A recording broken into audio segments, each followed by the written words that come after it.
Bonjour les queens et les kings, petit café avec une fraise dessus. Je sais, c'est une tasse printanière, il fait tellement beau aujourd'hui.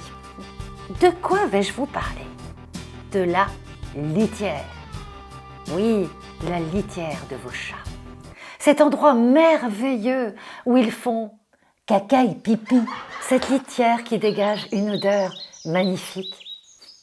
Bon, tout le monde n'a pas une pièce au fond de la maison où la litière est cachée, ce qui évite que l'odeur arrive dans le salon ou même dans la cuisine. Mais quand on aime, c'est comme ça. Il faut composer. Chat et litière vont ensemble. À moins d'être à la campagne et d'avoir un chat qui va dehors faire ses besoins. Il y en a même qui vont sur la cuvette des WC. Si. Et il existe d'ailleurs des lunettes spéciales WC pour chat. Vous ne croyez pas? Regardez. Je ne raconte pas que des bêtises. Non, non.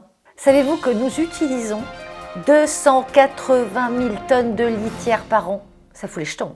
Il serait peut-être temps de choisir une litière qui ne soit pas polluante, parce que ça, on ne s'est pas posé la question.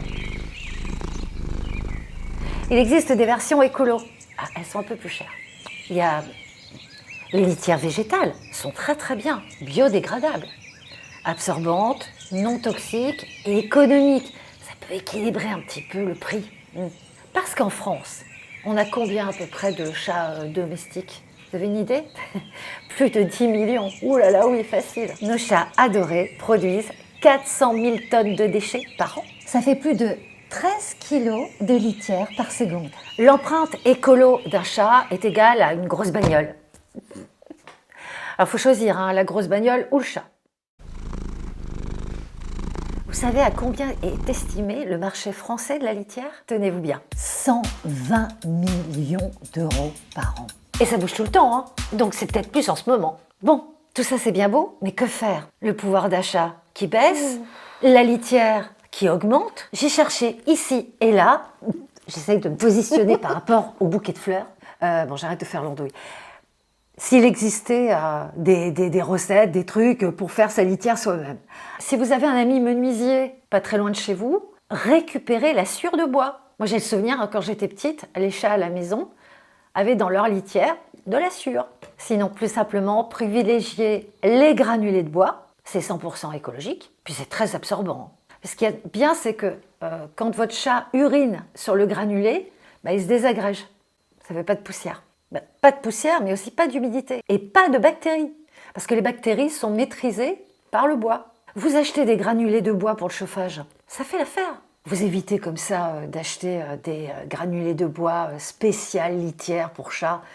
Ça va être plus cher. Alors je ne vous ai pas parlé de la litière en paille. Je sais pas, quand on voit la paille, par exemple, que l'on met dans les poulaillers, faut bien nettoyer, il y a une odeur. Je ne suis pas persuadée. Il y a la litière avec du sable, oui.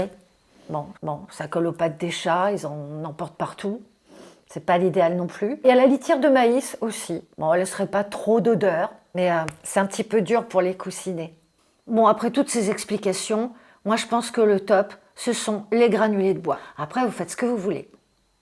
Ce qui serait sympa, c'est que dans les commentaires, vous puissiez donner votre avis, si vous avez testé, si ça marche ou pas, et je ferai une autre vidéo pour parler de vous. Ce serait bien, non? Allez, n'hésitez pas. Merci pour vos pouces. N'oubliez pas de vous abonner. C'est tellement plus simple. À bientôt. Ciao, ciao. Ou miaou, miaou.